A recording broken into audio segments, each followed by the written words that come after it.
Yeah, unfortunately, no flag to fly tonight. So yeah, I'm a little bummed. Maybe a white flag. Maybe a white flag. Yeah, wave the white flag. I'm not there yet. I'm not there yet. I'm a little disappointed though because I had a new flag thing to put up to wave to have on the screen, and I don't get to do it, at least not yet anyway. But with that in mind, we're going to talk about it right after this.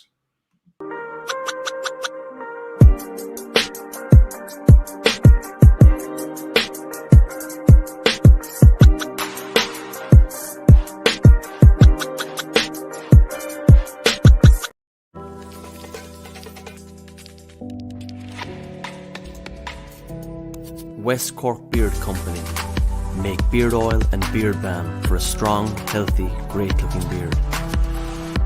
Handmade from all natural ingredients in Clonakilty, West Cork. Check out their YouTube channel for beard care tips and advice, or catch them online at westcorkbeardcompany.ie.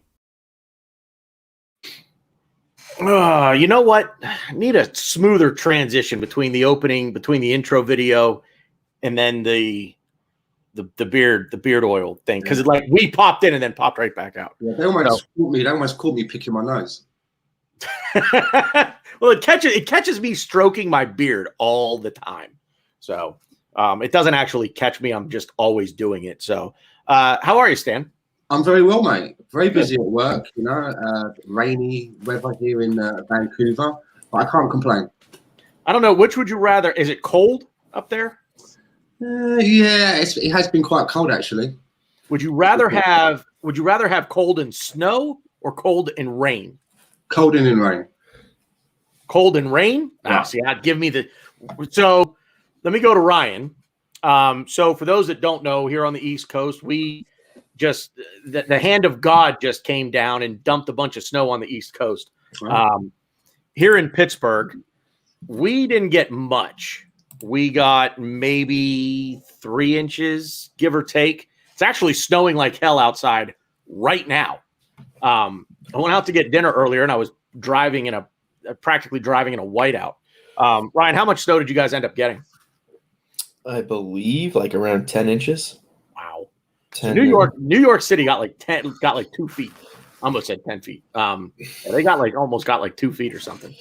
So Yeah. But yeah, so that's why I asked. I've been in London in December with cold rain, and I tell you, man, cold rain just chills me to the bone. Give me snow any day of the week. On the other hand, you're from there, Stan, so I would imagine you're used to it. So yeah, I don't like snow, man. It always fuck up my trainers. So I'm not really. No, sound like my brother. My grandfather. In 1996, and I promise we're actually going to talk Arsenal. We're not just going to sit here and bullshit about the weather all night. My grandfather in 94. There was a blizzard, an actual blizzard. Got almost 3 feet of snow. My grandfather, after that was over, he went out and he bought himself an $1,100 snowblower.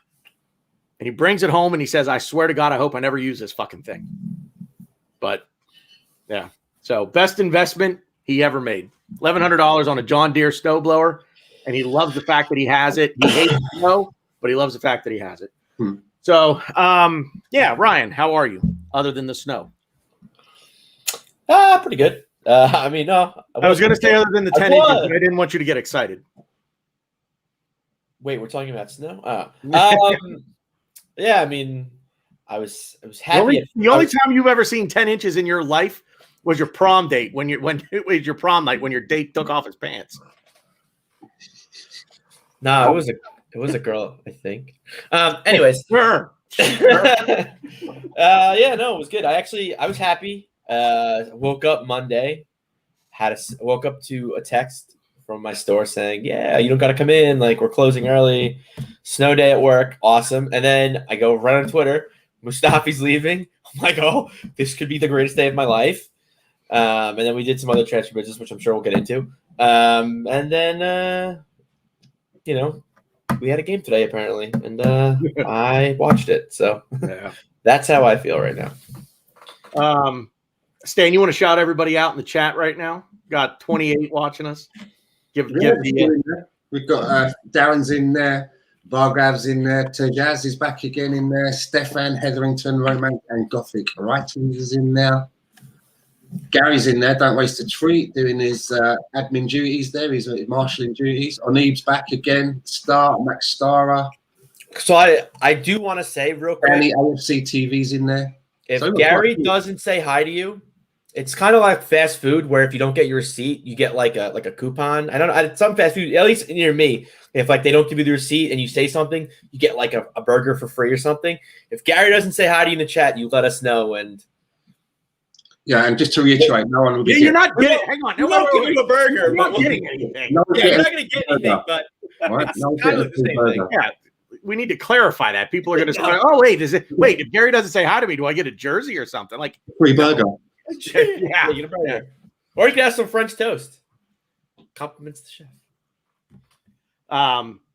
Yeah, I'm still a little reeling from this afternoon. That's why I'm eating French toast. Nice. Yeah, I drowned my sorrows. French toast. I drowned my sorrows in KFC. So, but let's get the elephant in the room out of the way with. I guess this was an absolute. This was a crime against humanity today. Just. I'm not going to absolve David Luiz, and I'm certainly not going to absolve Bernd Leno. We should have finished the chances that we had in the first half. We put them down 2 or 3-0. This is a completely different game. Even when we were down a man in the second half, even after Moutinho's goal, we were in it. I felt like we were in it. We just had to keep pushing. And I felt like at the very least we were going to equalize. We were going to get that equalizer and nick the draw being a man down. And then Leno just and I'm coming to you first on this because it's your boy. Not that he's not my boy. I love Bernd Leno. But this was bad. This was bad. Like if he would have been on the edge of the 18-yard box, I could be like, okay, kind of lost track. He didn't quite know where he was. He thought he was in the box, but he wasn't. Dude, he's closer to the touchline than he is the 18-yard box. And what's he trying to like forearm shiver the ball? Like, I help me out here, man. German, explain the German thing because I got nothing. So I mean, I'm gonna pull a tie right off the bat and say it was raining, but it was raining, and what happened was the ball took us. If you looked at I looked at the replay a few times.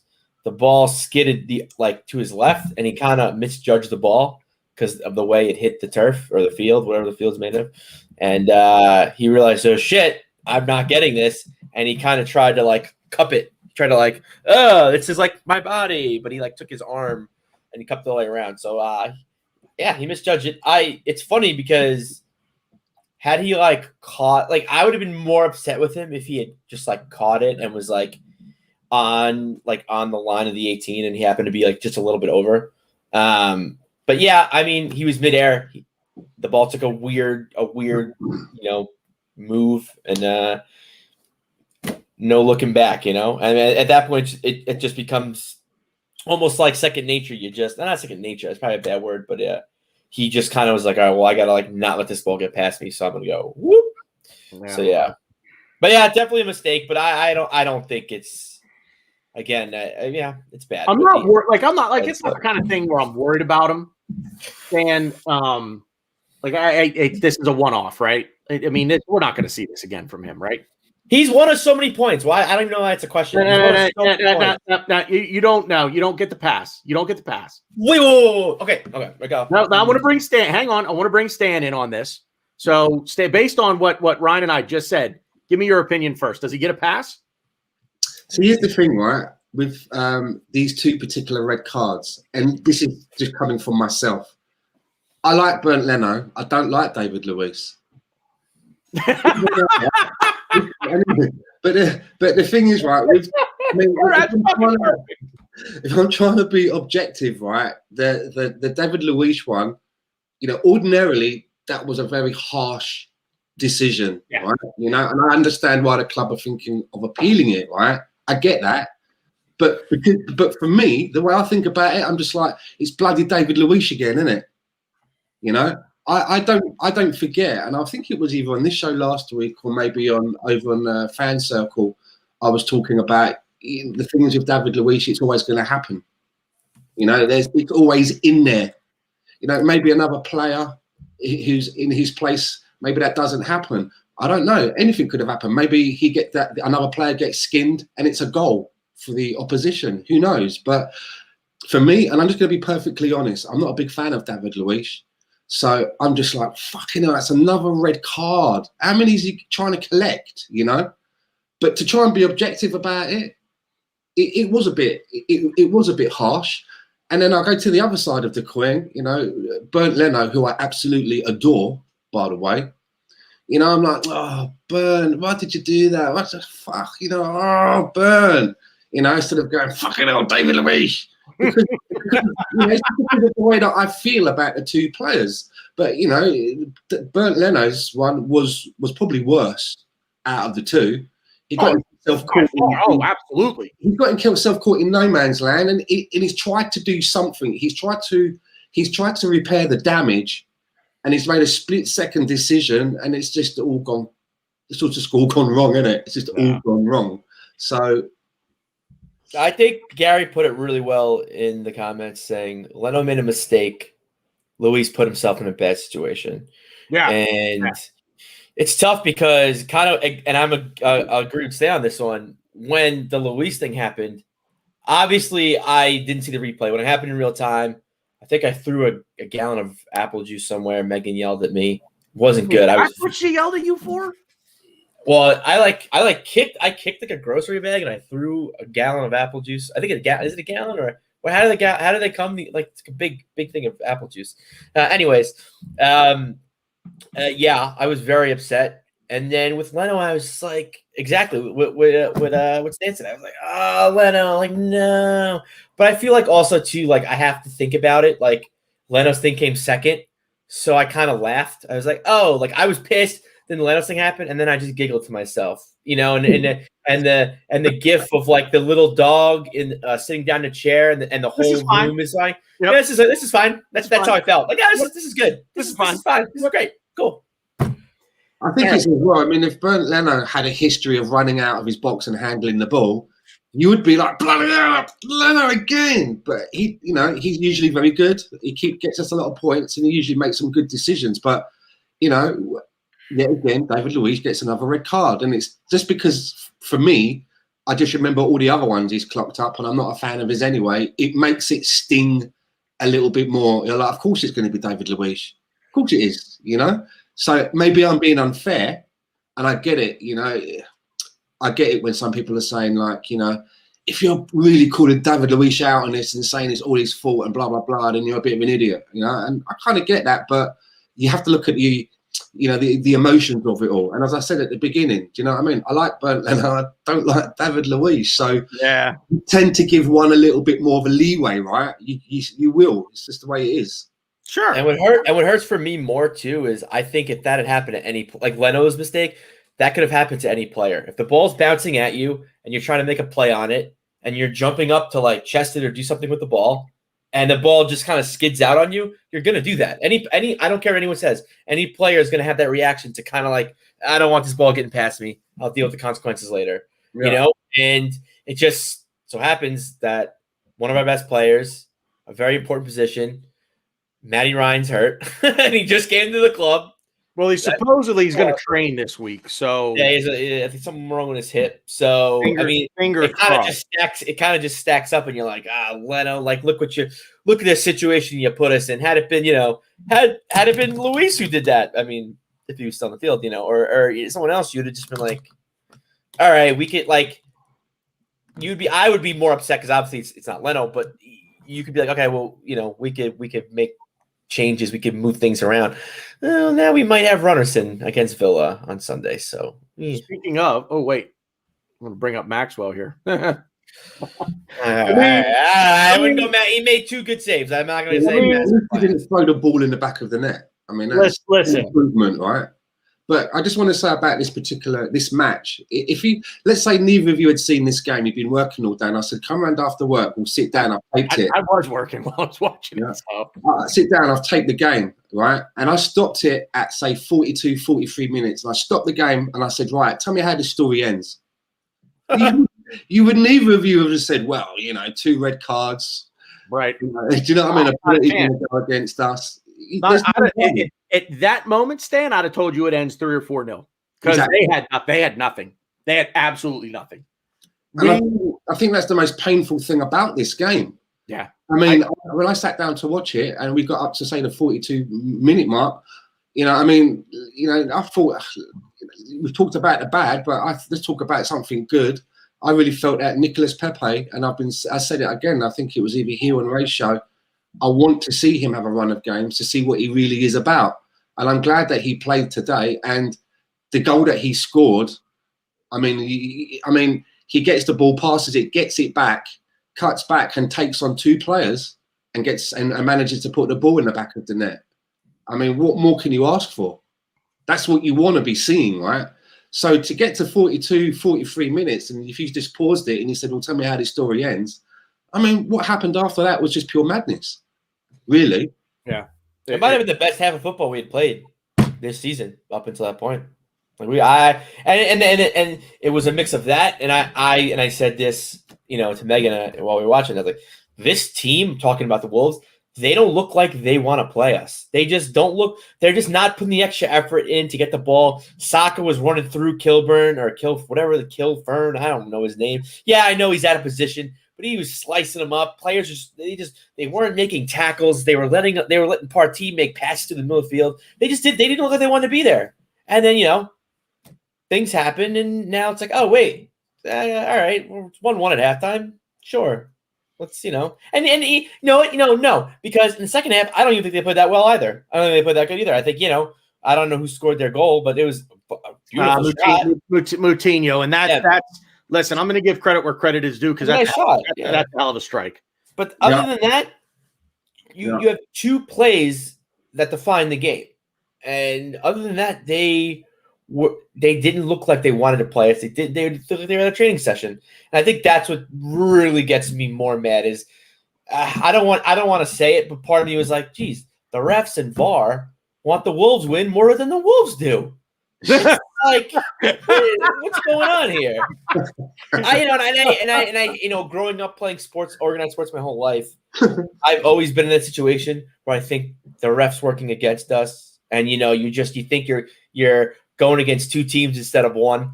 So I get that, and my knee-jerk reaction is to just shame the refs, shame everything, and I may say something crazy here, but I think David Luiz put himself in that situation. He did. He absolutely put. Let me ask you a question. He made a mistake. The red was harsh, penalty. Yeah, probably not. I probably didn't touch him. Cool. I still don't know. I've seen it replay so many times. I do not know if you touched him or not. It's crazy. He did. He did. Well, here's what happened. I think it was Willian Jose who had the ball and was running, and that Luiz was chasing. And as he's running and he kicks back, his spikes grazed David Luiz's knee or his shin. He's going down. That's the thing. If you go back and you watch Willian Jose at that moment, he senses that he senses the contact. I'm not going to say he sit here and say that he sensed that he created it, but he sensed the contact and he started going down. As he's falling, now David Luiz creates his own contact, and I mean. Let me ask a question. Let me ask you both a question. Stan, I'm going to start with you. Looking back on the play, David Luiz probably should have just let Willian Jose go and hand him off to Bernd Leno and say, okay, pray to God that either Bernd bails me out, that Leno bails me out and makes a save, or Willian Jose, who just got into town, 5 days ago, whatever it might be, pray that he, boots it wide, boots it over the goal, something, but somehow or other, just anything I do from here is going to draw a penalty, let this play out and hope that somehow or other I get bailed out. Would Arsenal supporters in general be screaming that David Luiz didn't do anything had he taken that approach. Because I almost feel like, and I'm starting with you because you just said you don't like him. So is David Luiz in a situation here where he's damned if he does and damned if he doesn't?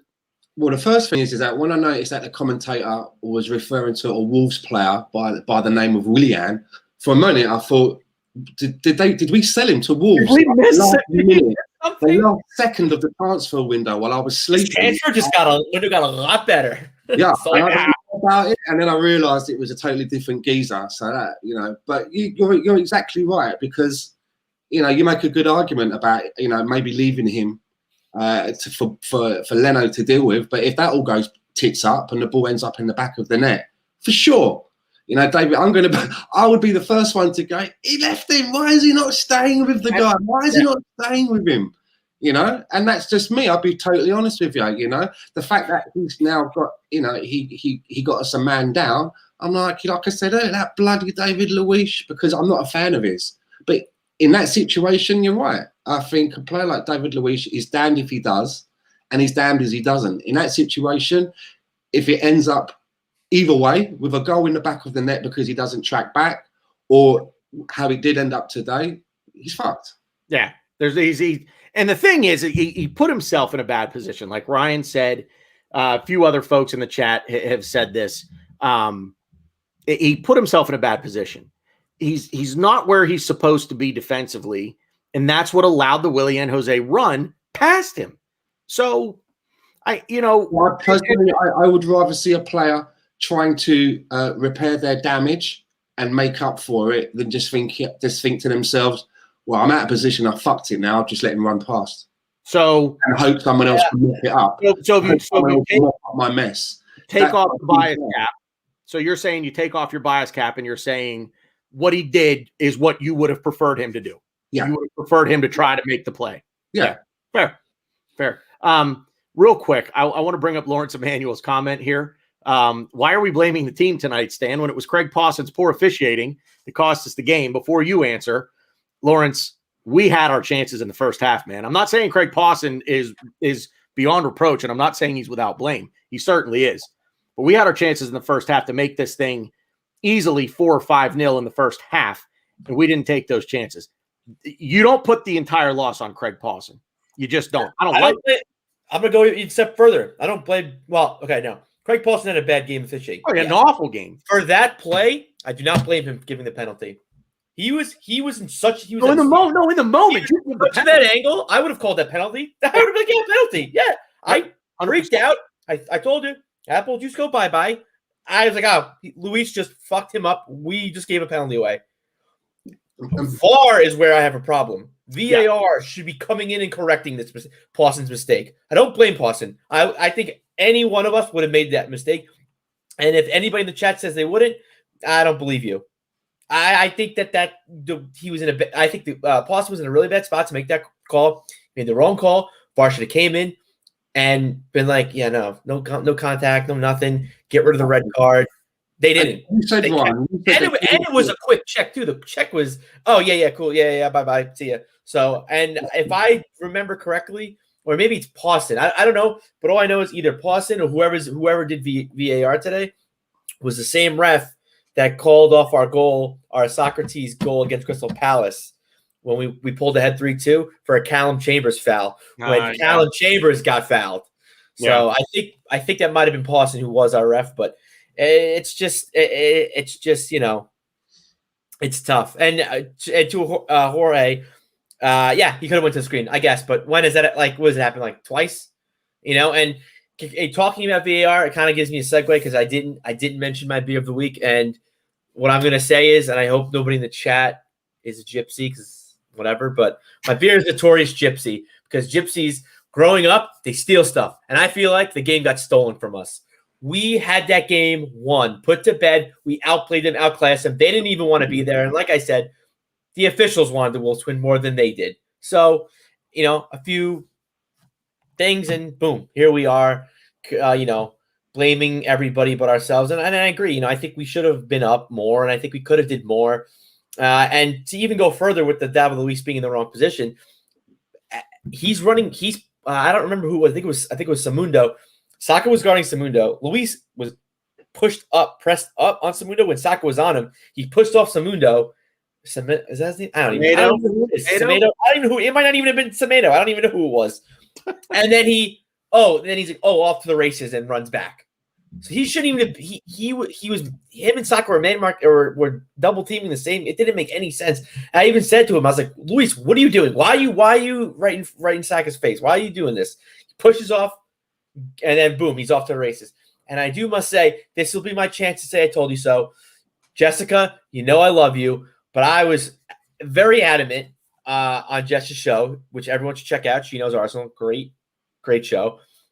And Jess, you're a great host. But I was the one who said you need Gabriel to start here. Luis, quick turnaround. I gave Luis man of the match against who was it? United. Yeah, I thought he was great. And then quick turnaround. He's older. I don't think he's gonna do well with Traore and Neto. I just didn't like it. I was like, you bringing Gabriel. Yes, Gabriel's last game, he wasn't the greatest passing, but I didn't care. I thought we were gonna put 2 against the Wolves early, and then that's fine. I need someone who's gonna be rough and tough, aerial, and just play solid defense. I don't care about the quarterback in the back. I don't care about the passing and moving things around from the center backs. And it gets me mad because I don't like being right in this situation. I'm really mad. I might just. I can tell you're really mad. I might just get Arteta out. I might take over as manager, and I'll know what to do. Stan, let me ask you something. Does it? It feels to me like we lost 6 points today. Like we dropped 6 points today, and we didn't. We dropped 3. But it just feels like a kick in the stones, man. Does it feel like that to you? It does, because as Ryan said a moment ago, he's watched a David Luiz incident back. He can't tell if there's contact. So this is the perfect opportunity for when they do go to VAR. Where's all that spinning the screen around, all the lines that they put, the little dots, the use of the Hubble telescope. I mean, that shit. They do that to us, right? I've seen it enough times when they do it to us, and they put it, they put it all through its paces.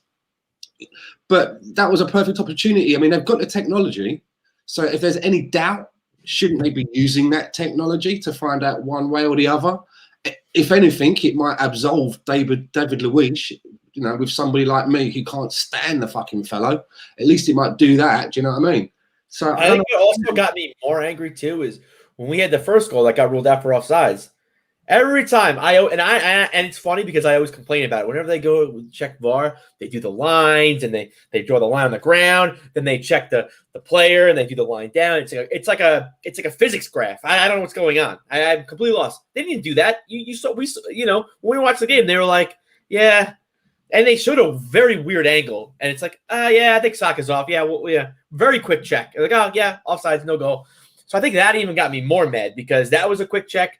They didn't do the line and bar graphs and pie charts, whatever they do. And then the Luis thing took 2 seconds. That is something that even exactly. And I guess you can argue like, well, it's not a clear and obvious error because you can't tell if he touched him or not. Fair. But if that's the case, they should have looked at it longer. That was way too quick of a check. And because I've watched the replay multiple times because I'm trying to find it. I wanted to come on this podcast and I want to be like, you know what? I see the contact. Or you know what? There is clearly no contact. This is, I can't make a call on that. So the other thing that pisses me off as well, for something that's so kind of it's not decisive, right? What really happened there? We get a red card and a penalty. It's like double jeopardy.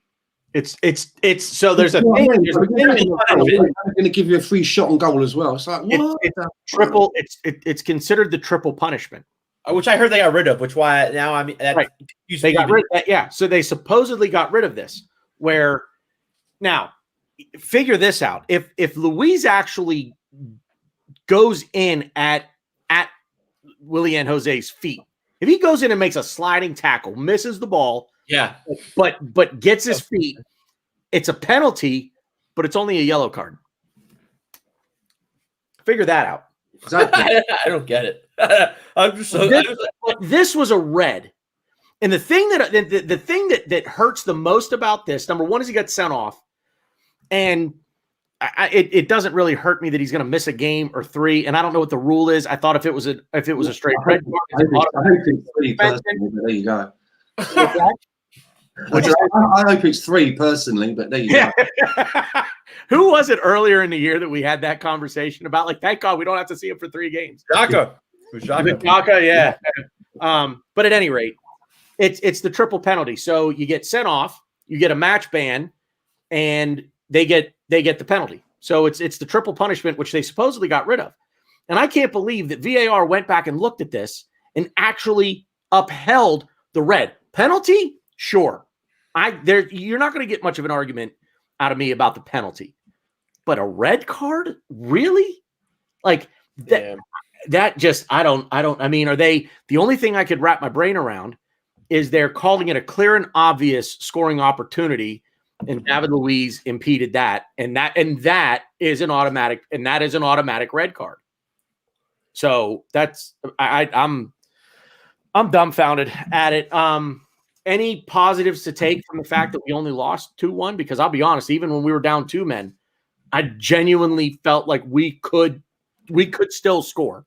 That's so funny because what was it? The Southampton game when we last podcast last week, we talked about how like we went down 1-0. You guys were like, I don't know, all hope was lost, and I was like, no, like I knew we were going to score. That's our party. I knew we were going to score. Today, we went 1-1. I go, I didn't want to watch it anymore. I was like, I guess I'm gonna go play video games. I don't want to watch anymore. But you know what? I like torture. I like punishment, so I watched it. And then when we went 2-1 up, I'm like, oh, okay, cool. So we're not even gonna get a point. Whatever. It's over. I knew we weren't gonna come back. I had no hope. So it's kind of funny how I flip-flop. You guys flip-flop. But yeah, but I will say the one positive, Gary, this is the part of the podcast where you cover your ears and close your eyes. I thought Xhaka was the best player in the first half. I gave Xhaka my man of the match. I thought Xhaka was just I think Xhaka did everything right. I was shocked, and I was while I was watching the game, I'm like, oh my God. I'm not rolling my eyes at you because you said he played a really good game. Rolling my like you thought he was the best player in the first. Wow. Besides Pepe's crazy awesome goal, which was amazing, and he was threatening. I would say it was a toss-up between Xhaka and Pepe, but I think I just gave it to Xhaka because I was like, listen, he got me to say multiple times in the first half, wow, oh, Xhaka, oh, hey, oh, hey, you Thomas Partey had a very nice bounce back game as well because he I said that he played really well, but just for me to say multiple times like, okay, Xhaka, like okay, prove me wrong. Keep going, buddy. Keep going. All right. You brought it up, Stan. Stan, give me a man of the match. Oh, fuck, Yeah, it's very tough. I had to. For Arse Bros, so. I think maybe Saka or Pepe. Because Saka has had really good chances, and I think had we had maybe all of our men, on the pitch, including our number one keeper as well, he might have been able to do a little bit more. But I was very, very pleased for Nicolas Pepe. And it's interesting as well that he's now being deployed on the left, right, where he spent most of his life being on the right. And, I like that because you've got somebody on one of the wings that's naturally footed for that side, rather than having him on the right and having to cut in. So I like that. And he scored today on his right peg. That's the second time I've seen him do that, So go ahead, Stan. I'm sorry. I think that from this game, I think that's probably the big positive that I would take away from it was Nicolas Pepe. And that's the sort of goal that I think that should keep you in the team, because he's been taken out of the team a lot when I feel that he shouldn't have been when he's done good in the previous game. So I think he should be able to continue his run. That only bodes well for your confidence. I mean, there's a good chance, right, that in the next game, Aubameyang could be back and ready to play, right? His personal issues, aside. So if that happens, right, where does he go? Is he going to go on the left? And if he goes on the left, then that means that Nicolas Pepe is just going to be back on the bench. Yep. Yeah. Yep. It's going to be difficult to take Lacazette out the side at the moment because he's been, he's been coming up with the goods in Aubameyang's absent. So I think it would be a little bit unfair at this point to automatically say to Nicolai, so I'm going to have to drop her because Auba's back. Personally, I don't know what anyone else thinks about that. I think, Ryan, I'll come to you immediately on it as soon as don't you play based on merit? Isn't that how the team is supposed to be picked? So, I mean, if Aubameyang comes back into the lineup straight away, he's coming back in on two things: name and money. That's it. He's coming back. He makes more than Pepe does. Transfer fee aside, but he makes more than Pepe does. He's the captain. Oh, by the way, but I don't bring him back in right away. This team has played better without him in the lineup. Yeah, that's a fact. That's a fact. We've played better without him in the lineup. And it's not so much that we've played better. I think we've looked more of a cohesive team. You know why? We haven't looked so lopsided and a little bit. Here's why. Because when he's in there, everybody looks to him to score. Everybody looks to him to create. Without him, you don't have that guy that you're like, well, he's our scorer, so give him the ball. You know what I mean? This is a bad comparison, but everybody will get it. I'm not saying that he's nowhere near this level, but he's Michael Jordan from the NBA. It was the Bulls gave him the ball. And like, okay, you're the best in the world, go score. Now, I'm not saying Aubameyang's best in the world, but he's at one point was the best on this team. And these younger players especially, give him the ball, he's going to go score. Jess makes a good point, though. He scored 2 in the previous game as well. Yeah. It reminds me of. I don't know if you guys. Let's ask though. Let's say now the next game, and Aubameyang is fit to play because he came on the last game. He came on today, and Jess makes a good point. I shouldn't be so I don't know, goldfish brained today. He scored 2 in the last game, which you would think again would warrant someone being in the team. So what do we do for the next game? Who's going to miss out? Who does the chat box think should miss out or should? Yeah. You've got Pepe, you've got Aubameyang. In chat box, tell us what you think. Saka's got to keep in. Saka's got to stay in. He's not done anything wrong. So the only really 2 places that there is any space is Pepe and maybe Lacazette. Do you know what I mean? They're the only 2 sort of spaces really. That's how Auburn gets in. That's how we fix the problem. There you go. I've said that on figured out all that ails us. We play Orba as a rush goalkeeper. Yeah. I'll make my call, and just based on the last 2 games, I am going to agree with Jorge Ortiz one more time. Whoops, wrong comment. There you go. Pepe is in form. Alba's on the bench.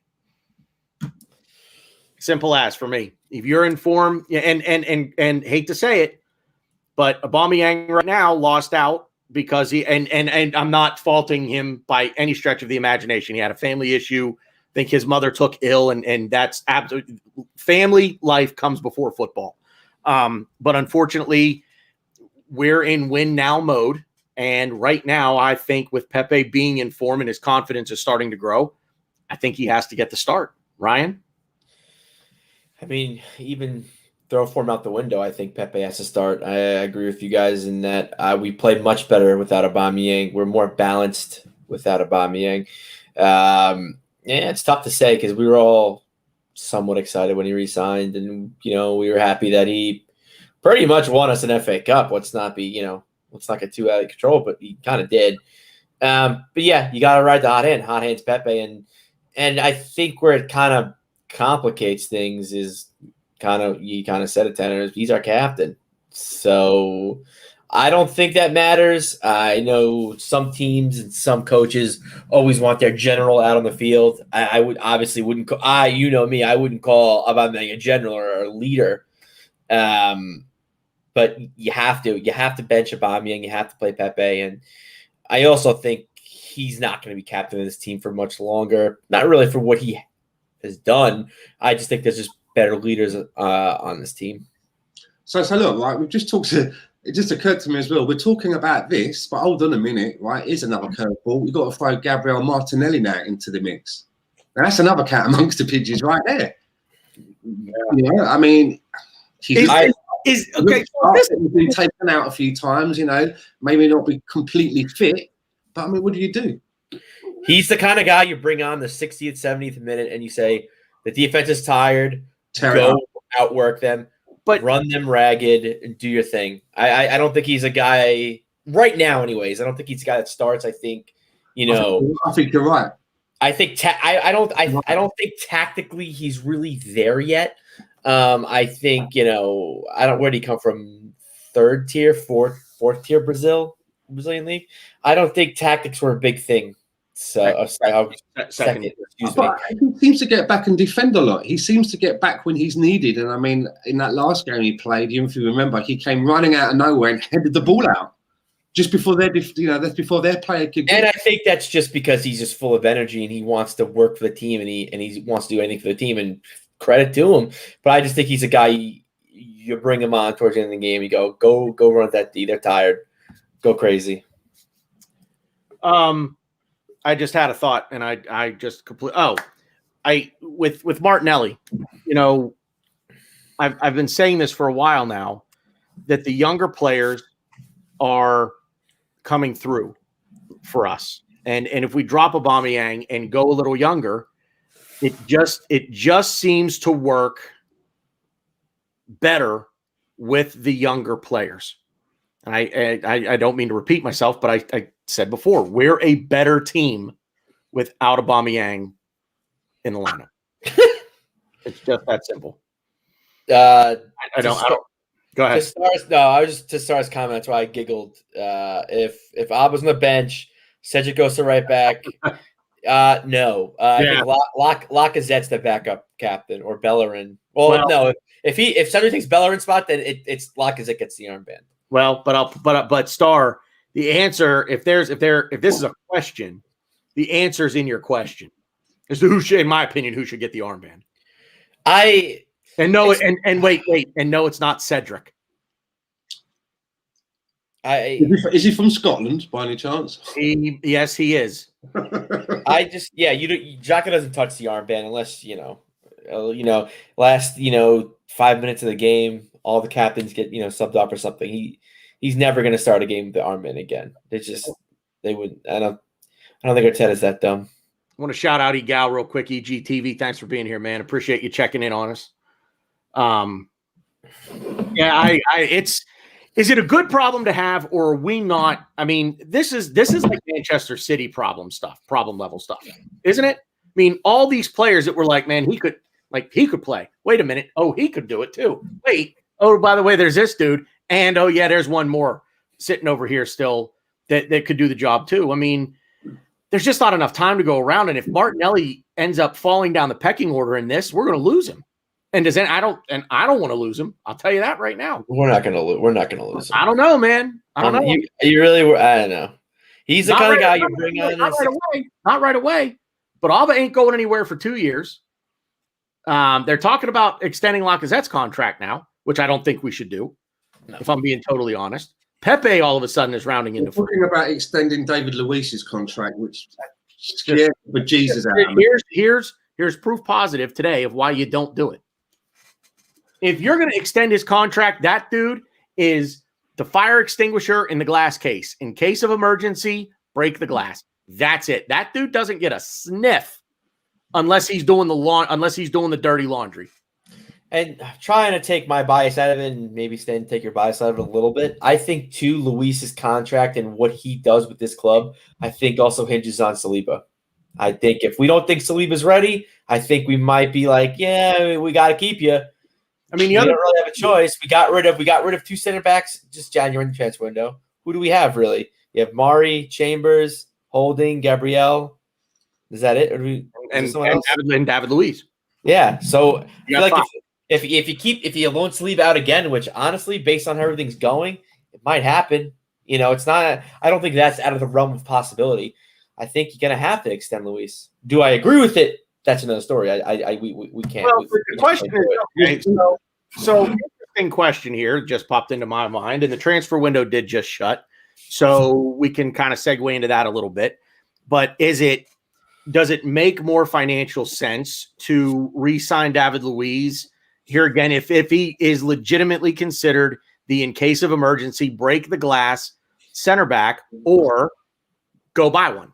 If we cut his pay even more, I would consider it. Yeah, if we cut his pay even more, we spent almost £30 million on Saliba, and he's not played for us for almost 2 seasons now. Yep, 2 seasons. It'll be 2 full seasons. How many seasons does this dude need to bed in wherever it is he's bedding in? I mean, 30 million. I mean, we paid this almost the same amount of money for Gabriel, right? He's 22 years old. He's not 25, 26. So why is he not getting a game? And if he doesn't come back to us in the summer and we sell him straight away or something, then that needs to be investigated big time. And I think, too, it complicates the situation just a little bit more, and EGTV said it perfectly, too. Luis was man of the match last game. He was my man of the match. He played well. He has his games that he performs out of his – but it's kind of what Stan says. It's like you're biting your nails. You're clenching your cheeks. You don't know when it's going to come. You don't know when it's going to happen. So, I think that's the thing. And to that Mavropanos, he's not coming back. I don't think he's going to be. I think he gets sold. I don't know if there was a purchase option in the loan agreement. There wasn't. I don't. Where's he at? He's in. Whoa, really? Is he at Stuttgart? Is it Stuttgart? Come on, buddy. Come on. Hey, all right, take a seat. Let me take this show over. Okay, so he's at Stuttgart. No, and he's not terrible at Stuttgart, but he's coming back from an ankle injury, and he's not. I think he started the last game, but he hasn't really started. He's all right, and the way their manager says it, he's a gladiator, and it's fair. I don't think he's gonna fit us. I don't think he fits our team. I think we need to increase his value, and I think he's doing that at Stuttgart. Well, then they like him there, right? I was reading the manager. Yeah, they like him. Like the manager said, he's a gladiator. We love him. But it's again, they have a lot of center backs. They like playing. Yeah, you're muted. Great. They like playing 3 at the back, Stuttgart. So he's kind of like the 3rd/4th choice. So it'll kind of be interesting to see what they want to do when the season ends, if they want to bring him on, because they don't really have a whole lot of center backs, and they do like playing 3 at the back. So it is interesting. I just feel as well that just talking about our defensive thing, and Robin makes a good point about Callum Chambers, because he's appearing on the bench now. As far as I'm concerned, I don't give a stuff about how much the guy's getting paid. I just think that David Luiz now should have a role where he's only played if we are threadbare in that position. If there's any really bad injuries or really have to rotate because a more important game is coming up, that's when you put David Luiz in, if you have to. And again, he should be, for me, right at the back of the queue. He should be behind Chambers in the pecking order, for as far as I'm concerned. I mean, yeah, work with a Callum Chambers. I want to see more of Callum Chambers since he got hurt. He hasn't really played much. But and also to the no contract for Luiz or Laka. Again, I think Laka's contract is also tied up with the Balogun and Eddie situation. If we don't sign Balogun, Eddie, I think, needs to go. He's not playing well. I think we need to figure something out for him. But I don't think we're going to sell Lacazette in the summer if we're going to lose Balogun. That just doesn't make sense. I do think maybe there's a case that Martinelli might take over, which I would kind of like to see. I'm very curious. But I think, considering extending Lacazette, I don't want to do it. But if we're getting rid of Balogun and we don't want to bring in another striker, or we don't see a striker that out there that we want, it might be, again, an emergency break glass. And that breaking glass is extending Lacazette, because Eddie might be going, Balogun might be going. And listen, I see you shaking your head, Stan. I'm not saying I want this and I agree with it, but I'm just trying to wrap my head around it, because we've all said this whole entire season. Well, this is Laka's last season. We're going to sell him. Yeah, he's playing well. That's awesome. He's really putting a shift game in, game out for us, but he's got to go. It's just, we need to bet in these young guys, and we need to see what talent we have. What I'd like to see happen in that striking role, and I think it's always going to be difficult for us to really settle in a number 9 position while Aubameyang's still at the club, because there's all these questions about whether he should be playing or is he on the left, and we're almost talking now about can we fit him in the team, shoehorn him in. I would like to see Lacazette get sold. He was bought as a replacement for Olivier Giroud, because we said that Olivier Giroud wasn't good enough to get us to where we want to go. But Lacazette, as much as I was happy when we signed him, has proven he's never been able to beat the numbers that Olivier Giroud put up. So if Olivier Giroud isn't good enough, then I don't think Lacazette is. If he can't even establish those numbers, I'd like to see us cash in on him. And I'd like to see us, rather than rely on a Martinelli or a Balogun, who I think Martinelli still has a little bit to learn his trade, because he's so raw, and Balogun is such an unknown quantity. I think, for not too much money, we could go and get that young lad up at Celtic, Odesson Edouard. And I think that he would be a good upgrade on Lacazette. He's just recently changed his agent to the same agent as Kieran Tierney. So there's a link there. And Celtic are having a real bad time of it at the moment. I have a few friends that have, very close ties to Celtic, and they want Lennon out. There's a lot going on at board level, and it might be the right time to maybe get him away from there. And maybe something like 30 million, 35 million, something like that might be able to do it. Let me just shout out Stay Fresh here. Thank you very much for the kind donation, my friend. And Stan, you just kind of touched on it with Martinelli. He says Martinelli's not ready, guys. A lot of energy, but he's not smooth enough yet. His first touch is still kick and runish. He's not Foden or Saka yet. Yeah, I can see where you're coming from, but I'm telling you, if he gets a run of games like Pepe seems to be getting at least right now, I think the biggest thing for Martinelli is just playing. He's got to play. And I agree with everything in that comment except for not ready. I think he's not ready to start. If that's what if that's what you're talking about, Stay Fresh, because I agree. I think everything you said is spot on. I don't think he's ready to start, but I do think that he's that guy you bring on 70th minute, 60th minute, and you just want you want to up the tempo. You want to make them sweat a little. I think he's the perfect guy to bring on, which is funny because a few seasons ago we were talking about, do you play Laka? Do you play Aubameyang? Who do you play? What do? You play both? Do you play one? You play the other? And everyone was saying, well, you start Aubameyang, you put Lacazette in to kind of just outwork the defense. But yeah, I think it's what you do with Gabriel Martinelli.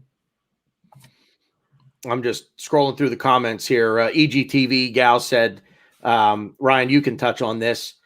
McGuinness is the one he really wants to see next year. I really want to see. I don't know about next year, probably 2 years, but McGuinness, more like McGuinness and Ballard. Look out for Ballard too. He's a guy that I think he's going to be a really good shout. I've been tooting this guy's horn for about 3 seasons now. I don't. It's kind of getting in the rope, but Zach Medley is someone I really like. But he's just he just can't seem to put it together, man. That kid's a unit. You've seen him. He's such a big boy. Is that Ballard? No, Zach Medley. They just loaned him out to the Scottish Premier League during I think deadline day. He's someone I really want to see. The Scottish Premier League. Okay. Yeah, they recalled him from Gillingham. I think they recalled Trey Coyle too. But yeah, we put him out. We put him out to some Scottish team. I think I didn't hear about us reloading Trey Coyle, so maybe we didn't. But I thought we recalled both of them. Kilmarnock. Yeah. Stan, am I saying that right? Who's that? Kilmarnock. How do you say it? You're both talking. Kilmarnock. Yeah, okay. So that's where Zach Medley just went. I think he's somebody that we should just keep loaning him out, up his value, and kind of sell him. I don't think he's going to be an asset for us, but I think his profile and his stature and everything he brings to the table, I think could attract some suitors and get us some money. So I really think, he's someone that we should try to keep loaning out. And like Robin said, I think I don't think he's got good positioning. He's still very raw. I think he relies on his athleticism and his stature to win him duels and stuff. And he's just not. He doesn't have. I don't think really he has the football IQ. Especially, I don't think he's got it for Arsenal. I think as well that someone like Zach Medley, he's kind of been around in that younger scene for quite some time now. I think if there was anything going to happen there, we would have seen him get more of a sniff, even just being around them, maybe in pre-season as well. But I do hope that players like Saka and, even Martinelli, even though Martinelli didn't come from a youth academy, but he's young. I really hope that Mikel Arteta is seeing that maybe it may convince him that some of our younger players that are just in the next level below, who we may be hopeful about, like a Ballard or a Miguel Aziz, some of these younger players, they may get a path to the senior team a little bit more. The door might be open a little bit more quicker, because Mikel was probably looking at some of these younger gunners that have come through and thinking, well, if the hunger's there, maybe we can work with it. Maybe, because you've got to remember, Emil Smith-Rowe was almost going to be going out on loan again this season. They deemed it necessary that he needed to go out on loan again. And it's only because of needs must, he's now basically managed to establish himself as a first teamer. Yeah. Ryan? Mm-hmm. I like all the Moeller comments. I'm a big fan of his. I do think, if Balogun leaves, I think he's someone that we could really use. Again, I don't think he's ready. And the problem with all this young stuff, and if Big Steve, if you're still listening, I'm with you, buddy. Chubby for the kids all day long. I love the kids. Chubby for the kids. But this season and even last season was our season to kind of be like, okay, like we're going to throw in the deep end, see if you could swim. I think going forward, after this season, because I do think we're kind of starting to turn a corner a little bit. I think we're going to kind of ease it up on the kids, and I think we're going to kind of loan kids out, have them on the bench. And again, in case of emergency, please break glass. They're going to be those kind of players. Because I think going past this season, I think we're going to try to start making moves to the top four and moves for Champions League and bigger things. Because I do see us being around there. I'm not saying we're there yet, but we're starting to lose there. What's the goal at this point this year? Where are we this season? What's the goal for this season? Fan? Well, it's got to be to remain in Europe in some form. Whether we can win the Europa League and get into the Champions League, or we can somehow manage to get ourselves into a league position that allows us to stay at least in the Europa League. We've got to be in Europe in some shape or form. Now, especially as well, when we get to the summer, if we are going to have more money to spend, it could be the difference of the caliber of player that we're able to bring in, depending on what we're able to offer them in what competitions. So, Ryan, what's the goal? What's the focus? See, it's definitely win the Europa League. I think that's number one. Nail it down. Nail my flags to the mast. The thing with Premier League, though, is it's changing every day. It's changing every week. Teams are just dropping points. Because, we had this conversation. We might have actually had this conversation like 4 or 5 podcasts ago. I would have said, I don't really care about the Premier League. I want to win Europa. Put the kids in, see what they're made of. Now that everyone's dropping points, and obviously bar today's game, we're playing, and not even bar today's game. We're playing so much better. We're playing really good football. We're playing attractive football. We're doing really good things. We're sort of starting. I don't think we fully turned the corner. We're starting to turn the corner a little bit. I think we need to be competitive. Now, if you were to say, give me a place, what's competitive? I don't know, because like I said, I think, again, the Premier League is always changing. Teams are constantly dropping points. Liverpool has Jordan Henderson as their center back.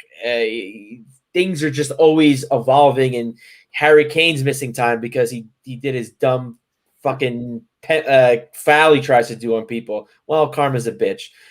So it's just to me, I just want to see us play well and play as a team, establish a culture, and kind of get that old, that Arsenal that we know and love back. But for sure, though, if we're talking about like actual like stats and stuff, you gotta win the Europa League. We just have to. So something interesting. Somebody said this in the comments. I'm scrolling up to try to find who it was. Rahul, is Benfica going to be a one-legged tie? Heard rumors about it. So this is I just looked it up. Benfica. Sure enough, it's on Sky. So I guess take that for what it's worth, but it looks like it's a consideration. Oh, no, one game, yeah. I like it. I prefer a knockout. I'd rather do that. Just one game, winner take all, huh? Yeah, I prefer that. Fair. I'm indifferent. I kind of like the two legs. Just it's more football to watch. That's why. But I like the one and done kind of thing too. It's look, who's the better team on the day? I just want to ask Ryan a question because he knows more about these things. And I was literally thinking it a few minutes ago, and then a couple of people have asked in the chat box, Robin and Jess, Ryan, what the fuck has happened to John Jules? He was quite promising, right? I was gonna answer that question in the chat, but Lawrence Emanuel answered it for me. He is on loan at Doncaster. How's he doing? It's all right. What do you reckon? Has he got what it takes to maybe get a place ahead of Eddie or Balogun? Eddie, yes. Balogun, I don't know, because it sucks because I've had this. I think I talked about it on Chino's Arsenal with Tanner and Jess, and it's such a tough situation with Balogun because I think Balogun is the next coming. I think he's going to be fantastic. We need to sign him. We need to throw everything at him. But with that being said, we can't be just, oh yeah, here's $100,000 a week because we think you're the bee's knees. We can't be paying him more than Saka. We can't be paying him more than ESR. And if his demands are that, because all the rumors are saying that his demands are he wants to get paid more than ESR and Saka. I forgot the number. I think the number is like 70K a week or something. You just can't do that. As much as I love him, and I think he's going to be, better. You can quote me this. He's going to be better than Gnabry. He's going to be the next Gnabry. We cannot afford to pay these kids like 70 grand a week, and then he does a Willian on us. How? Yeah. He does a Willian or an Ozil. I hate to bring it up. I'm so sorry. So sorry, guy. Is it Balogun or is it his agent? Same agent as Eddie. Because here's the one thing with this. Because I think Balogun does want to stay here.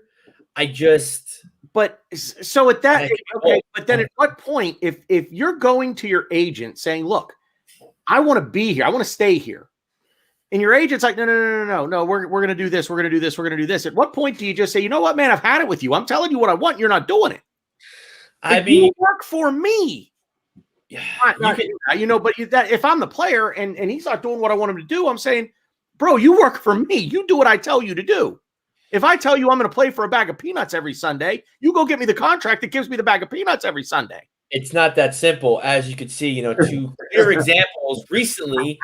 You have Matt Doherty, who signed with the Scum. He's an Arsenal fan, right? Harry Kane even too. So obviously there's money and.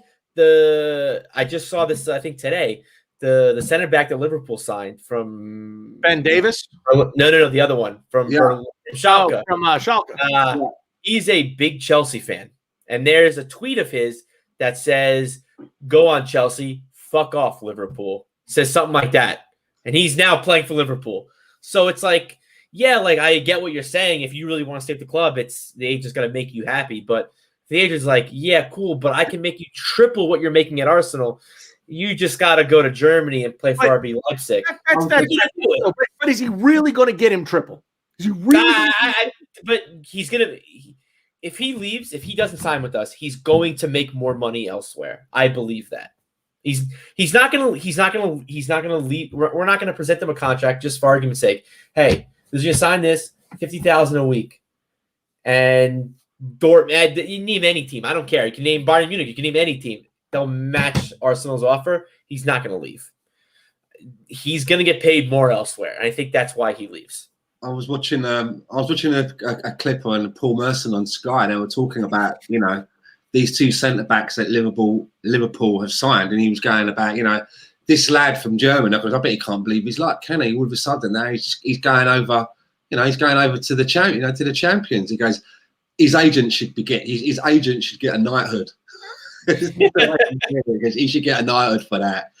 But the insurance basket, I love that name, and I'd love to find out the background of how you came up with the insurance basket. But he makes a good comment. The under 23s is littered with the next comings. Just look at Eddie's record. And he's right. We've seen so many times, right, kids in the under 23s tearing it up and scoring goals for fun, and then they rarely make that pathway through to the first team. I agree with you, but I'm telling you, I've watched enough, a decent amount of 23s. Balogun is on a different level. And people said that about Saliba, which I didn't agree with when Saliba was playing with the RU23s. People was like, oh, Saliba doesn't belong here. Doesn't look like he belongs here. He was very raw, made some rash decisions, but he was good. You could make the argument that he looked like he didn't belong there. But still, I was like, okay, yeah, maybe. Balogun doesn't belong with U23s. It's very evident in watching him play. If you maybe after the podcast, I'll send you clips of Balogun and some of his goals. He's like playing with the other team for fun. He's just like, oh, you guys are serious here? Come on. He's gonna be a superstar. The gap though between the U23s and the Premier League, and I'm talking the bottom of the barrel Premier League teams. The gap between those teams that's a gulf, man. That's an ocean. So Balogun can toy. And I'm playing devil's advocate here. I'm not this. I don't mean this to be argumentative. I'm simply playing devil's advocate. Yeah. Because I agree with you actually. But the gulf in talent, Balogun can toy with the U23s and then go up against the big boys up here, and they toy with him. You know what I'm saying? Right. No, I agree. But we also need this is all moot because he can't get a word in edgewise here. Let's be real here. None of us are on the scouting team. I'm not a scouter. I'm not professional in what I do. I could be completely wrong in any of this. But let's find out. See if I'm right. See if I'm wrong. I really and I was also someone that was like, yeah, Eddie. I was someone who watched Eddie play in the U23s, and I was like, yeah, he's good. He scores goals, man. But the one thing I remember specifically that I did say to him, he just knows where to be. He finds where the ball's going. He gets there, and he I don't know if I said taps it in, but he puts it in, and that's all fine and dandy. But that's something that it doesn't really translate to the Premier League. Yeah, you could be at the right place at the right time, but if you're getting bullied and you're getting pushed around and you don't have the physique, it's just not going to happen. I think that that's the guy. I think Fulham just signed him, didn't they? Yeah. So real quick, hold your thought, Ryan, but real quick to Jessica's comment here. She's absolutely spot on. If you watch Sunderland Till I Die as a docu, it's fantastic, by the way. It's absolutely great. There are 2 seasons of it. This is this Josh Maja or Maha, however you say his last name, but he's in the 2nd season, and Jess is absolutely spot on with this. His agent screwed him. What happened? I don't know. He screwed him. I don't think he kicked the ball for Bordeaux. That's where he left Sunderland in the January transfer window, went to Bordeaux. I'm not sure he ever kicked the ball for him.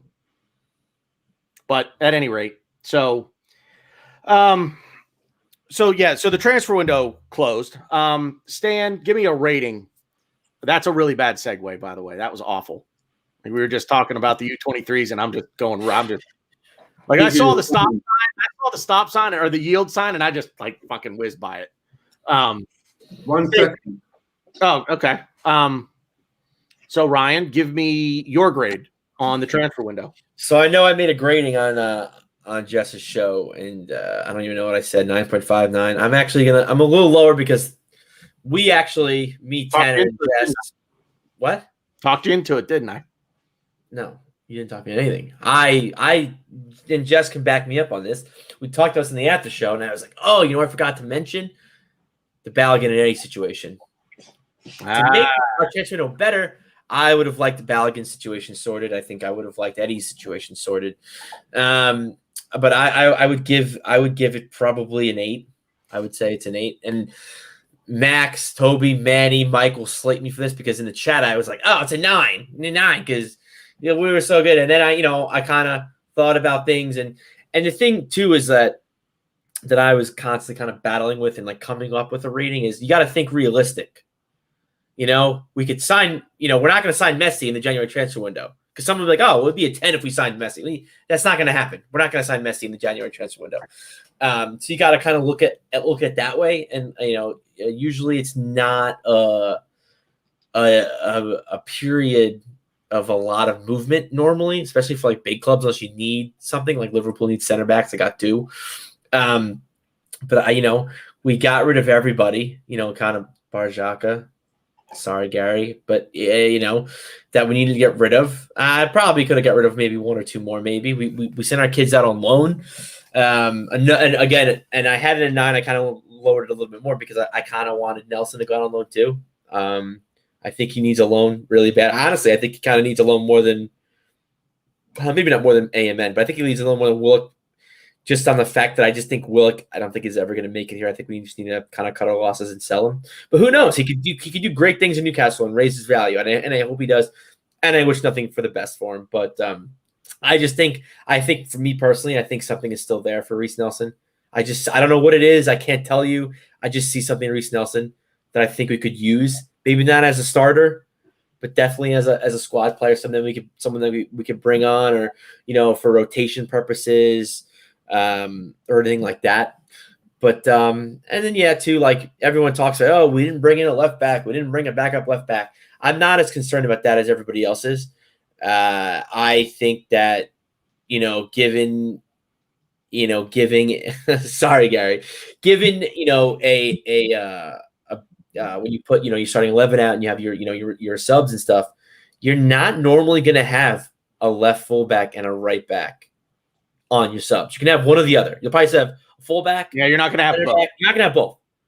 We have Tierney, we have Cedric, we have Bellerin, we have Chambers who can do it, but again, break glass in case of emergency. And again, and Lawrence, I'm going to this right now. Segue. We had Maitland-Niles, but Maitland-Niles is supposed to be Kieran Tierney's backup. And why hasn't he been playing? Why hasn't he had it? He doesn't even make because he's shit. Yeah, he doesn't even make starting. What is it? 18. They have 9 subs now, so starting 20s or not starting. The 20s. The midfielder, for fuck's sake. I mean, ridiculous. I think he's got the skill. I think he's got the talent. It's just the most ridiculous thing. Even considering I'm going to put you in at left back for me. But he's played there for us though. I'm not doing it any favors. Can I show you guys something real quick? And this is totally off the topic. We're going to backtrack a little bit, but I have to put this up. I have to show you. Blue. London is blue. Craig Pawson. Well, you must be fucking colorblind then. When was this though? 6 years ago. August 20th of 2017. Yeah. That's pretty recent. With 4 years, that's less than 4 years ago. It's pretty recent. Right. 3.5 years ago. So listen. Wow. You want my rating for the transfer window? Yes, please. Yes, I asked you that 10 minutes ago. Out of what am I rating out of? 10. 10. 1 out of 10. What is my rating for this transfer window? Well,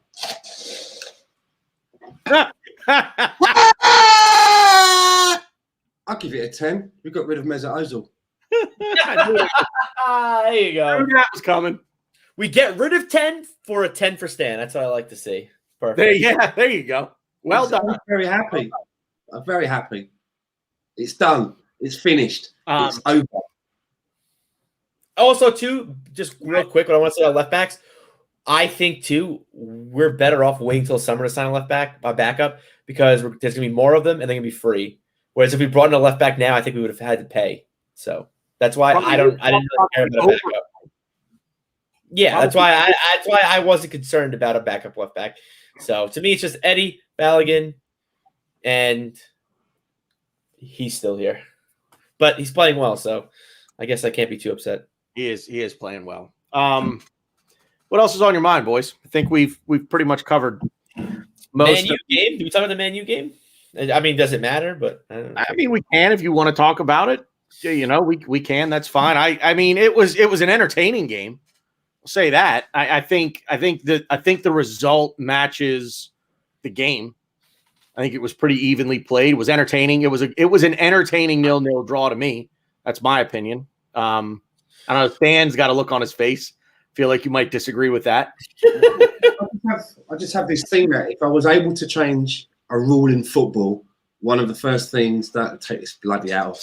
Thank you. That was driving me nuts, man. One of the rules that I would change is I would love to see no points for a 0-0 scoreline. Yeah, we've talked nothing. And you adore Bert Leno. You're going to do that? Come on. I think it would open up games a little bit more. I don't mind a 1-1 draw, a 2-2, you know, but a 0-0 draw for me is not worthy of anything. I don't want to see teams playing for that. But like you say, for a 0-0 draw, it was entertaining. I do feel like they were going for it. I feel like both teams. I was going to disagree because I do think they were going for it. And we're just kind of kicking the ball back and forth between each other, and like, hey, you know what? There's 15 minutes left. Let's just each take our point and get the hell out of here alive. I don't like that. That's what I don't like. I want it to be, you know, 15 minutes left. We have to do something drastic here because we need some points. Yeah. That was us. I mean, we need the points. United very easily. I'm actually, Ryan, you're going to hate this, so maybe cover your ears because it might start to bleed. I give United a little bit of credit because, again, they went for it too. Now, granted, they're at the top of the league and they feel like they can go on and win the thing. I think that's pie in the sky for them. They're not. But I give them credit based on what Stan and I are saying. They very easily could have said, hey, you know what? We're top right now. Let's take our point and get on the M5 back up to Manchester. I don't even know if the M5 goes to Manchester. I hear people say the M5 all the time. So I'm like, maybe Manchester. What's that? I think it actually might do the M5. Might be wrong, but you know, I think it might actually. So, but I give them credit because, like I said, I think they went for it too, and they very easily could have just packed it in and said, "Look, take our point, go back home, and we're still right in the conversation, you know, for top of the league." But they went for it. They went for it. They're like, no, we're going to go for this, and we're going to try to get all 3 points here and maintain top of the league, not just hang around the conversation, but stay there.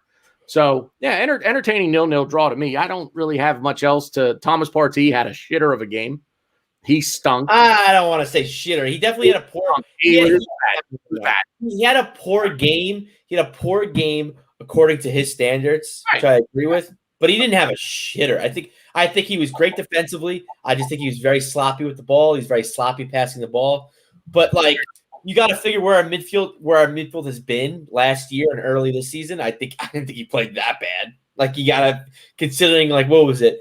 We had my ex-boy and Ceballos, ex-boy, and he wasn't good. But the one thing I will say about Man U is I think, and again, maybe I'm biased, but I don't think they're as good as, you know, everyone makes them out to be. I don't think they should be anywhere near the top of the table.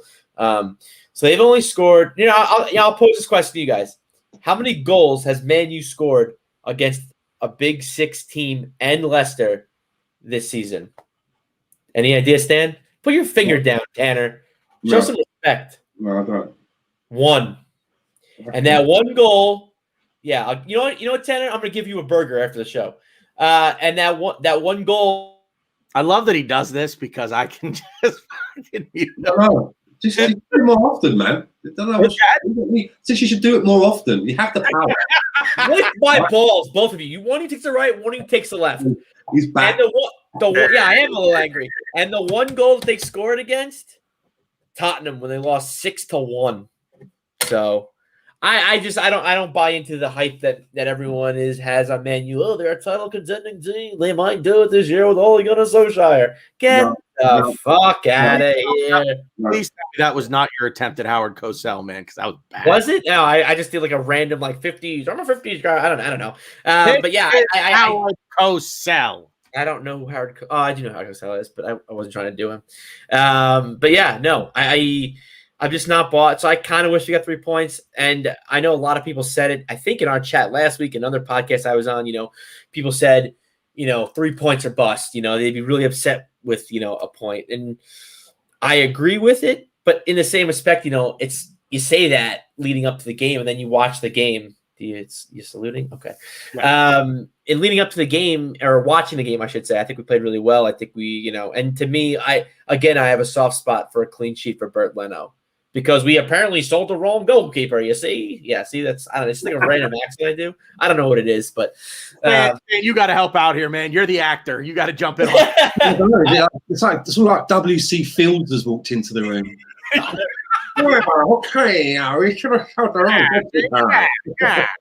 But yeah, I don't know. I can tell you one thing though. I'm not looking forward to the game against Villa.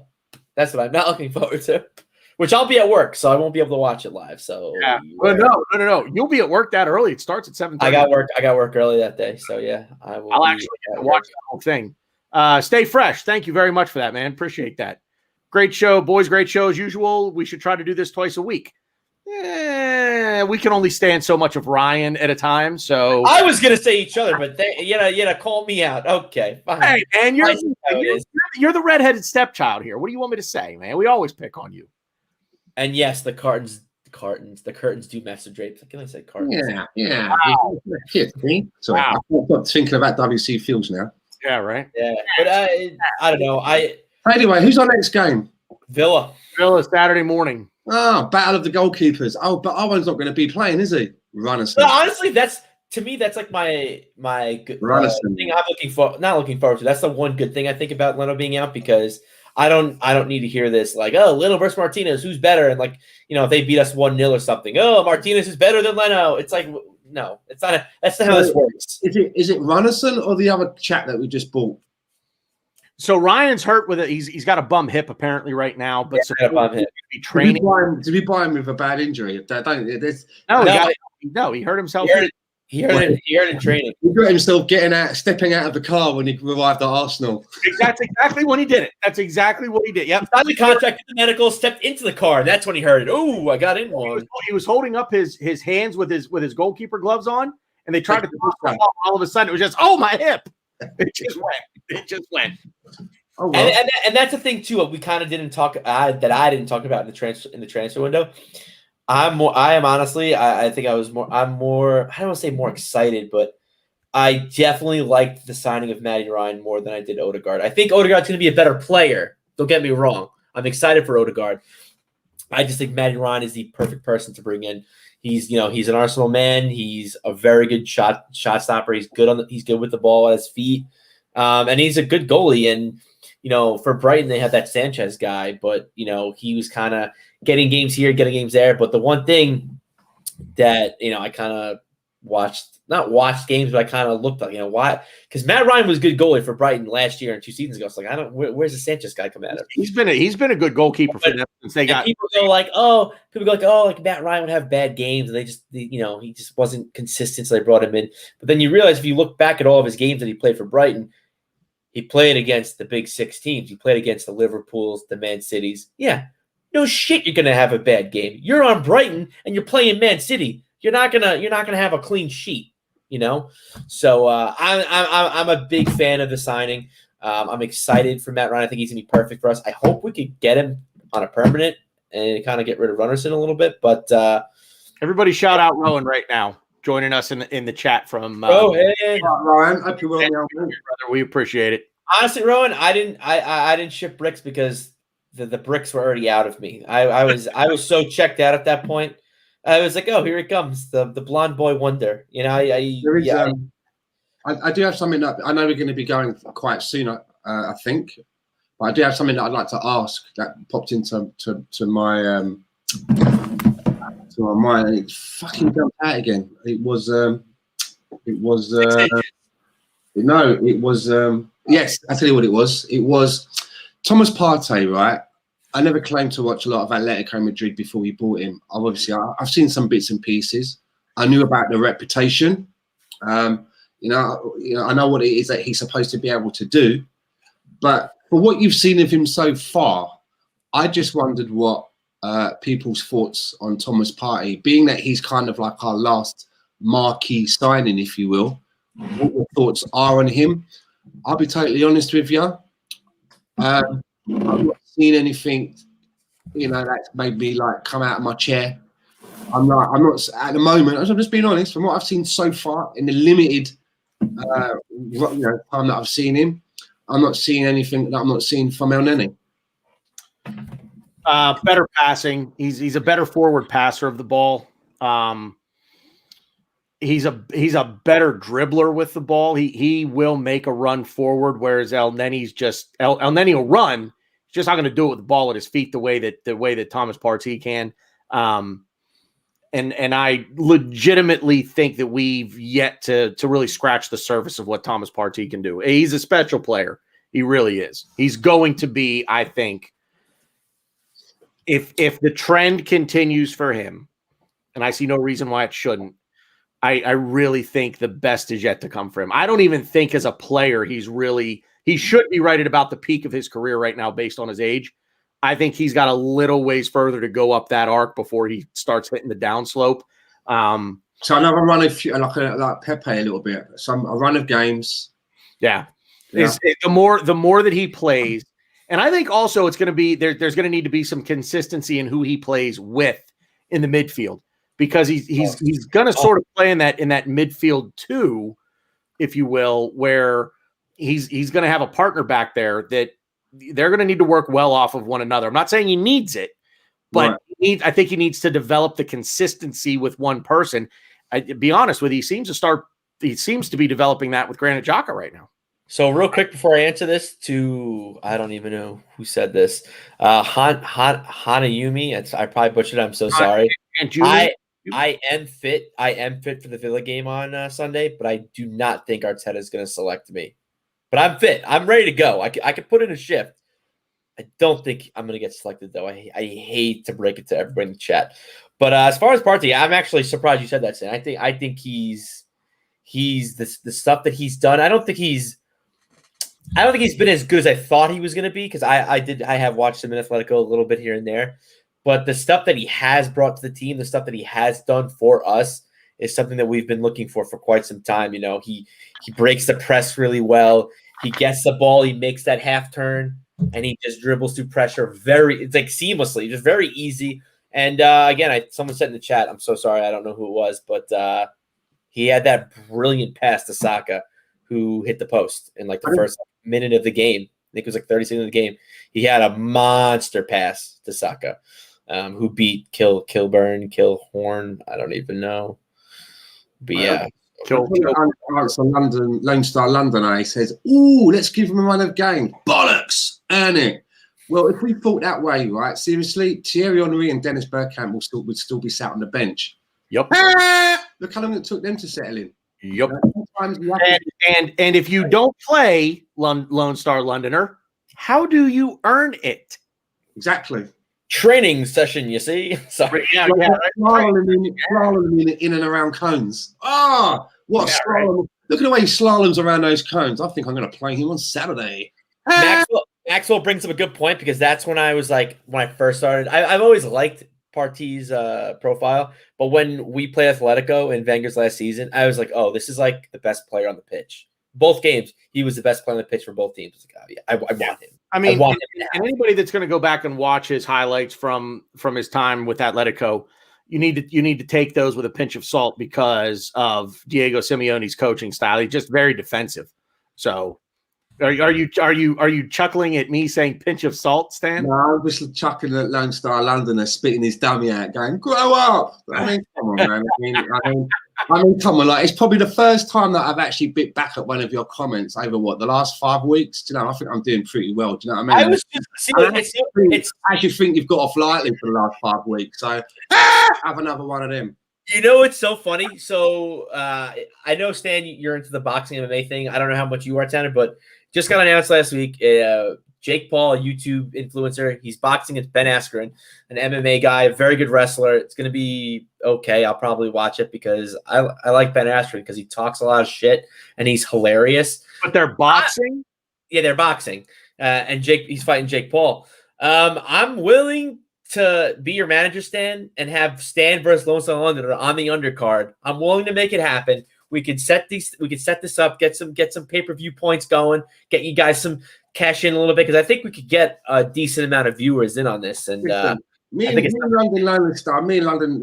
Lone Star London are mates. But if you do want to set me up on an undercard, yeah, can you hook me up? Can you have a word? Can you get Patrick Timmons in the other corner? Yeah, you get Patrick Timmons, right? Do you know what I mean? I won't even ask for a cut of the purse. I'll turn up and do it for free. Oh man, that's Lone Star Londoner's got your number, man. He knows you have 2 left feet. But yeah, so I'm not excited for Villa, and I think it sucks, and I'll admit this, and everyone knows this already. My favorite non-Arsenal player is Jack Grealish, and I love watching him play. So knowing what happened and knowing we're not going to have Leno, and I just love Grealish, and I know Jess put a tweet out saying, we don't need Jack, we don't need him, we have so many. I'm goo gaga for him. What can I say? I'm going to watch him. I'm going to be goo gaga for him. But at the end of the day, wait, can you say gaga one more time? I can't. Yeah. Too many beers. Goo gaga. But we need 3 points. We need it now. We need to turn our fortunes around. And obviously, Luis isn't playing. Shout out to Stan. That's awesome. But I think we should still. It'd be a real kick in the ass. Everyone's like, oh, we saw the wrong goalkeeper. Emmy is better than Leno. If we go to Villa, or maybe we're home, who cares? No, we're at Villa. Okay, we go to Villa, right? And we beat them at their own place, and we have Runnerson in net. Oof. That would make me happy. That would make me a happy boy. This is one game I think where obviously because we've seen how bad Runnerson can be, right? As I say, man throws the ball in the back of your own net, you're fucked. You've got no chance in hell. So you see the way we do that free kick thing. We have like a guy lying down behind the wall. We should maybe just get our defense to lie down in front of Runnerson, all of them, and try and build a wall. A wall, yeah, like the Spartans stacking bodies as they kill them. Because if you're the Villa boss or on the coaching team, you're going to be homing in on that. Take shots at Runnerson, even if you might be a little further out. Take a shot. He might throw the fucker in the back of the net for you. I thought about this earlier today. So Stan, this is great because I like this real quick. So we'll preview the Villa game real quick. How would you, if you're managing, coaching, whatever, what's your style? Are you going to say, boys, pack it in? We're going to try to nick this thing 1-0 because I don't trust the goalkeeper?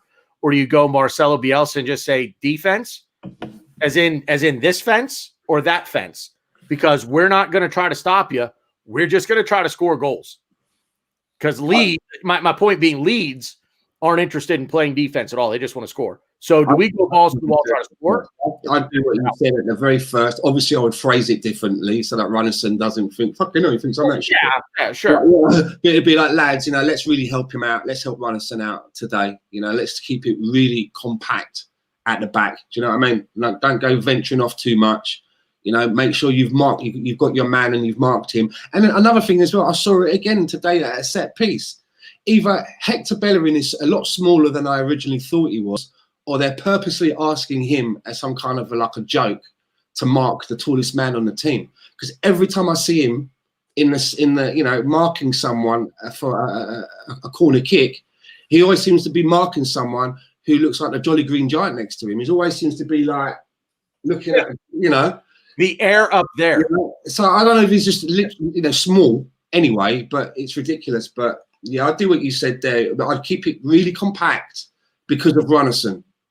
It's one of those things where we could be 1-0 up, and riding it, and then an error by Runnerson could cost us. Right. So you're trying to nick it 1-0 and just play a really defensive style. Yeah, or 2-0, get a cushion. And keep it tight after that. Don't try and get to 2-0 and then lock it up. And then just shut it down. Yeah. Ryan. I mean, it's tough because I said yesterday we should run through Wolves. Wolves aren't playing well. We're better than them. The first 45 minutes, I looked like a genius. Yeah, right. We did run through them. That's the thing. Exactly. That's my point. We did everything. I'm like, yeah, so I'm right. But then one play changes the game. And then another, so we should run through Villa. We should beat them, But then again, you go look back when they came to the Emirates. It's probably our worst performance of the season. We got embarrassed. We got outright embarrassed. Yeah, and they were having fun with us. So, and it's funny because I want to just be like, yeah, we're gonna beat them. This is how we're gonna do it. But like after today, I can't I'm almost scarred. I have like PTSD from today's game because I'm just, we should run through Villa. We should beat Villa. They have individual pieces that could hurt us, but I think, overall, I think we're just a better team. We're playing really well. I think we keep that up. I don't think Runnelson's going to matter. Even if he throws one in the back of our net, I don't think that's going to matter. But with that being said, Gabriel could just slide tackle, take out Ross Barkley in the box, could see the penalty. Runnelson could throw it off, try to, throw it out of the box, hits Grealish's head, bounces back into our net. It is so – I literally – you almost have to plan for everything. You have to almost set up your house like Macaulay Culkin in Home Alone. You got to prepare for everything at this point because – break out the micro machines. Yeah, because, like Stan said, if Stan had watched the game for up until the Luis penalty and we go, yeah, how does this end? No one's writing that script. Nobody's writing that script. So now it's kind of I almost don't even know. It was just funny. Like I almost don't want to preview any games or because I'm just like, yeah, well, that could happen. Granted, Luis is on the field, but Xhaka is. And I know Gary, that was 3, and whatever. I don't care. I'll take it. But I do think we're going to beat them, and I think that this game will go behind us. I think Gabriel will come in, hopefully play a good game. And Maxwell Runnelson's like Olaf from Frozen. I'm wearing a shirt here. Keep calm and let it go, baby, because that's what I had to do. I had to keep calm and let this game go because I was absolutely miserable. But I'm glad I got to talk to you guys. I'm glad I got to, the chat was in here because I had fun considering the torture I was subjected to earlier today. It's good therapy. It's good therapy. Yeah, very good therapy. Ryan, you wanna go with the last word? Yeah. Just again, this helped. I actually talked to Tanner earlier today, and I was like, I'd be lucky if I podcast tonight. I was so angry. I was upset. I didn't even know who to be mad at one point. Am I mad at the team? Am I mad at Luis? Real quick, let's just tell everybody what we said in the group chat on Twitter because I put it out there. I'm like, I don't even want to do this tonight. Yeah, and that's the things. I was like scared. I didn't really know what to be mad at. Because I had to watch the game. I had to replay a few times. Am I really mad at VAR? Am I mad at Craig Boston? I'm mad at I was just angry. I didn't know who to punch in the face. I guess I don't know, but this helped, and thankful for everybody in the chat. Thankful for you two wonderful gentlemen above me. And yeah, where we should be. Yeah, and I'm a power bottom. I'll admit it. That's fine. But anyways. Yeah, you are. But no, the one thing I will say is, please, I wish it was under better circumstances because Manny literally said to me yesterday, Arse Bros Extreme, Wednesday, I think to me at 2 p.m. UK time. It's going to be great as long as we don't lose to Wolves tomorrow. Well, sorry, Manny. We lost to Wolves. But definitely check it out. It's going to be fun.